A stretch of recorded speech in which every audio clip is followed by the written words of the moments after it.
How to fix no Wi-Fi networks found Windows. 1. Ensure Wi-Fi is turned on and working. 2.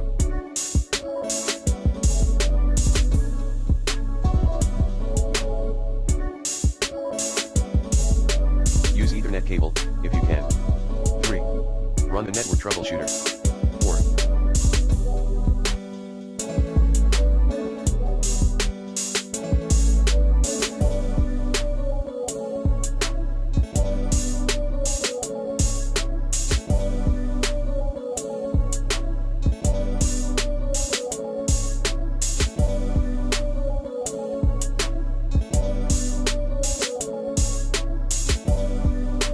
Update your Wi-Fi adapter driver using the recommended Avast driver updated in this video guide.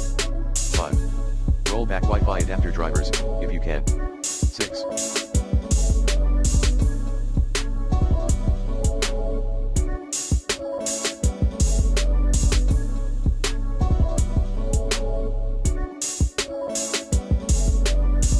Perform a network reset.